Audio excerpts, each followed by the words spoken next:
annabi kai ne garkuwa ta, karbi yaban da nake ta yi ma. Annabi kai ne garkuwa ta, karbi yaban da nake ta yi ma. Mai bayar da isa da komai, ga na gaban ka gaba da komai. Ban yi kima Allah da mai na yi roƙon ka tabara ni ma.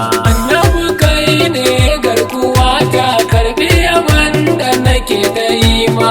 Annabi kai ne garkuwa ta, kai ne jiwar rayuwata. Nasiru dole in dinga fatan ganin ka domin na samu girma.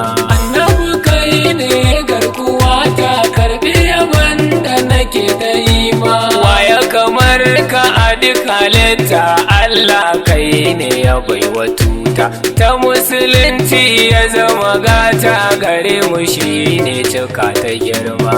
Annabi kai ne garkuwa ta, karbi yaban da nake ta yi ma. Ko hakuri ya shi aka baiwa, na ji akwai wasu kafurawa sun masa laifi, ya yafi kowa babu kamar sa isa da girma.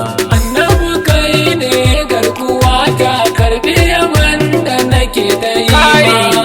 Wane wani abun halitta ya san shi, zo ka ji rantsuwata. Na rantse da sarkin sarauta, shi Allahu ya baiwa girma. Annabi kai ne garkuwa ta, karbi yaban da nake ta yi ma. Ko annabawan da Rabbi ya aiko a gare mu su zo da sako, sun yi bayanin kai ne na farko wanda ya fi su isa da girma. Annabi kai ne garkuwa ta, karbi yaban da nake ta yi ma. Wane ne a ran haihuwarsa da sujada ya iso da kansa, ko bangare zana ba ku amsa, shi daya Rabbi ya baiwa girma. Annabi kai ne garkuwa ta, karbi yaban da nake ta yi ma. Batu na kyauta idan ya yi ma, idan ka dawo yana da doma.